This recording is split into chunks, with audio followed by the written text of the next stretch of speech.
না আসলে সর্বপ্রথম যে আইপিএল এর কন্ডিশন আর এখানের কন্ডিশন একটু ডিফারেন্ট, প্লাস অপোজিশনও একটু ডিফারেন্ট, কিন্তু আইপিএল এর অনেক মানে মোস্ট অফ দ্য গেমই হাই স্কোরিং হয় এবং উইকেটটার ধরনটাও একটু আলাদা।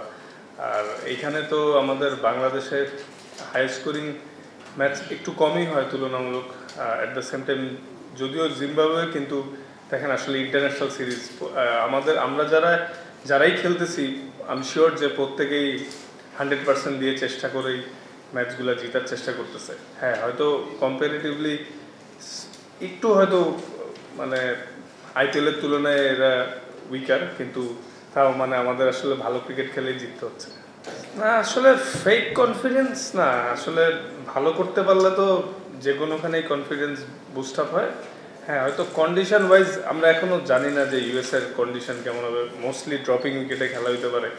আর তাছাড়া আমি শিওর যে আমাদের বেশিরভাগ খেলোয়াড়েরই ইউএসএতে খেলার এক্সপিরিয়েন্সও কম, ওইখানে যে আসলে নতুনভাবে অ্যাডাপ্ট করতে হবে।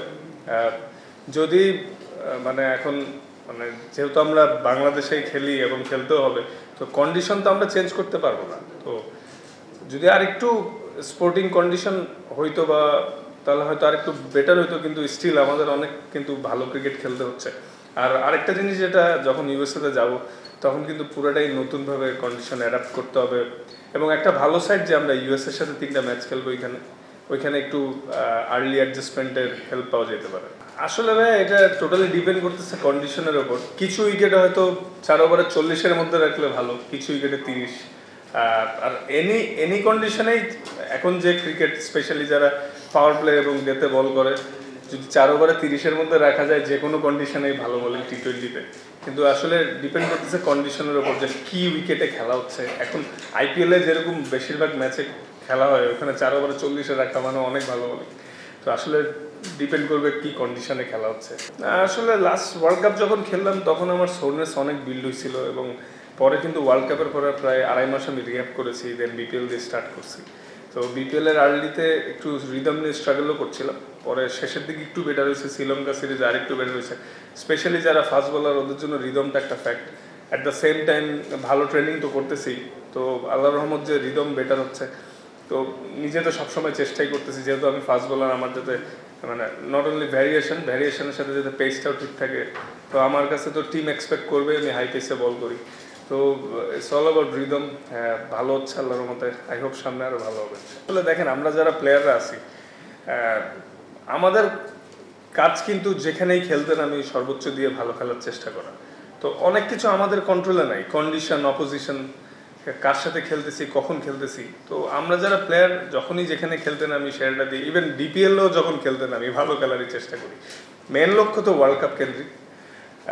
সবাই মানে টিম ওয়াইজ এবং যে যার জায়গা থেকে যদি 5-10% ইম্প্রুভমেন্ট নিয়ে ওয়ার্ল্ড কাপে ঢুকতে পারি, ভালো ক্রিকেট খেলতে পারবো এবং আমাদের স্টার্টটা অনেক ইম্পর্টেন্ট হবে। তো আসলে যতই কথা হচ্ছে জিম্বাবুয়ে নিয়ে, আবার যদি একটা ম্যাচ হেরে যাই তখন কিন্তু আবার অন্যরকম কথা হবে যে জিম্বাবুয়ের সাথে হারছে। জিতলে ক্রেডিটটা কম পাই আমরা ছোট টিমের সাথে খেললে, কিন্তু হারলে কিন্তু সবাই বলবে জিম্বাবুয়ের সাথে হেরে গেছে।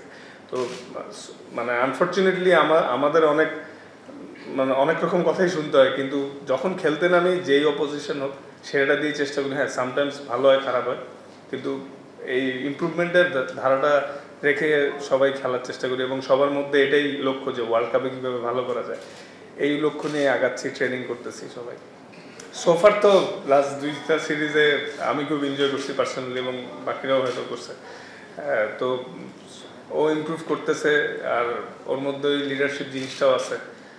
আর তাছাড়া তার থেকে বড় জিনিস, এখন একটা জিনিস ভালো যে টিমের কালচার খুব ভালো আছে, এবং সবাই চেষ্টা করতেছে যে কিভাবে সবাই 5% দিয়ে on the field, of the field better involvement রেখে একটু ভালো করা যায়। যেহেতু আমরা ওয়েস্ট ইন্ডিজ, অস্ট্রেলিয়া বা অনেকের তুলনায় হয়তো কিছুটা জেনেটিকলি পাওয়ার আমাদের কম, পাওয়ার ক্রিকেট যেহেতু টি20, সেক্ষেত্রে কীভাবে আমরা আরও গ্যাপগুলো ইউজ করতে পারি বা রান আর একটু বেশি করা যায়, ওইভাবে চিন্তা করে বোলিং আর একটু ভালো করা যায় কেমনে, ডেতে আর একটু ভালো করা যায় কেমনে।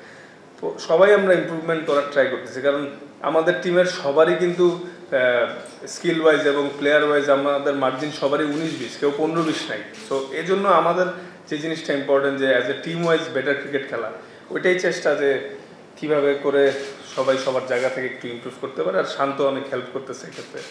আমার যতটুকু পার্সোনাল এক্সপিরিয়েন্স থেকে আমি বলতেছি যে ওকে আনার কারণটা হচ্ছে যাতে ও আমাদের টিম প্ল্যানিংটা এবং টিম কালচারের ক্ষেত্রে যাতে একটু অ্যাওয়ার হয়ে তাড়াতাড়ি যাইতে পারে। অ্যাট দ্য সেম টাইম কয়েকটা দিন রেস্ট নেওয়ার ব্যবস্থা করেছে ওকে, কারণ ও আমাদের one of the main bowler. So এটাই আসলে ডেফিনেটলি যে ওর ভালো আইপিএল কাছে এবং যথেষ্ট এক্সপিরিয়েন্স ওখান থেকে নিছে। আর ইনশাল্লাহ আমরা যদি সবাই ফ্রেশ থাকি, ফিট থাকি, ভালো রিদমে থাকি, ভালো কিছু হবে বোলিং সাইড থেকে। ইনশাল্লাহ আগের তুলনায় অনেক ফাস্ট বোলাররা আসতেছে এবং এটা একটা ডেফিনেটলি বাড়তি অনুপ্রেরণা দেয় ডোমেস্টিকে, যে যখন আমরা ন্যাশনাল টিমে ফাস্ট বোলাররা একটু কনসিস্টেন্ট হয়েছি, আগের থেকে ভালো পারফরমেন্স করায়। এটা যত চলবে এবং সুযোগ পেলে সামটাইমস অফ টাইমে যদি আমাদের কিছু ফাস্ট বোলাররা বাইরে ফ্রাঞ্চাইজিও খেলে, সব মিলে হয়তো আমাদের ইমপ্রুভমেন্ট আরও বেশি হবে। এবং ফাস্ট বোলারদের প্রসেসটা অনেক বেটার হয়েছে, সবাই আগের থেকে বেশি সিরিয়াস হয়েছে, লাইফস্টাইল এবং মেনটেনেন্স সবাই আস্তে আস্তে আমরা জানতে পারতেছি। তো এই জিনিসগুলা আমি মনে করি হেল্প করতেছে ফাস্ট বোলারদের সবাইকে ভালো করতে। আর ইনশাল্লাহ আমার বিশ্বাস যে এই ধারাবাহিকতা থেকে সামনে আরও ভালো কিছু হবে ইনশাল্লাহ। আর ভাইয়া লক্ষ্য তো সেমই, সব যেখানেই খেলতে নেমি, যাদের সাথে খেলতে নেমি, সর্বপ্রথম লক্ষ্য থাকে জিতা। আর আসলে আমাদের প্রত্যেকটা প্লেয়ারই ইন্ডিভিজুয়াল আলাদা আলাদা রোল আছে, সে তার রোলটা অনুযায়ী খেলার চেষ্টা করে। সামটাইমস বেটার এক্সিকিউট হয়, সামটাইমস কম। আমি শিওর যে সবাই এটাই চেষ্টা করবে এবং যার যেই নতুন স্কিল আছে ওগুলা এক্সপেরিমেন্ট করার ভালো একটা সুযোগ এই দুইটা ম্যাচ। আমি শিওর আমরা সবাই সেটা চেষ্টাও করবো ইনশাল্লাহ। সোমা ভাই লাস্ট কিছুদিন অনেক ভালো ট্রেনিং করছে, অনেক হার্ড ট্রেনিং করেছে। আমি যতটুকু দেখে বুঝলাম সে তো খেলার জন্য ফিট, এবং ফিট দেখেই হয়তো দলেও আছে। কারণ প্রত্যেকটা সিলেকশনের আগে আমি শিওর যে ফিজিও ট্রেনার এবং মেডিকেল টিম সব প্লেয়ারদের বিষয়ে ফিডব্যাক দেয় সে কতটুকু ফিট আছে। আর খেলবে কি খেলবে না এটা তো আসলে ম্যানেজমেন্ট বেটার বলতে পারবে, বাট আমি শিওর যে সে ফিট আছে। ব্যাটিং বা বোলিং যেদিনই খারাপ হয়, বাইরের ফ্যান্স বা বাইরের যারাই আছেন সবার থেকে বেশি ডিসঅ্যাপয়েন্টেড কিন্তু আমরা সবার আগে, কারণ দিন শেষে আমাদেরই খেলতে হয়। এবং আমরা কিন্তু কনসিস্টেন্টলি কাজ করেই যাচ্ছি কিভাবে আমাদের ব্যাটিং বা বোলিং আরও ইমপ্রুভ করা যায়। এটা আমরাও বুঝতে পারছি যে আমাদের এক্সপেকটেশন ওয়াইজ স্টার্ট হচ্ছে না, এটা নিয়ে কাজ হচ্ছে। এবং আসলে সর্বোচ্চ চেষ্টা করা ছাড়া তার কোনো কিছুই হাতে নেই। তো চেষ্টা করে যাচ্ছি, আই হোপ সামনে বেটার কিছু হবে এবং ইনশাল্লাহ এই দুইটা ম্যাচও আগের ম্যাচগুলো থেকে বেটার হবে ব্যাটিং ইনশাল্লাহ। দেখেন যে জিনিসটা চলে গেছে ওটা তো আর কন্ট্রোলে নাই, তো ইনশাল্লাহ সামনে খেলবো, সামনে যখন ফ্রি টাইম পাবো। নট অনলি আইপিএল, এখন অনেক লিগস আছে।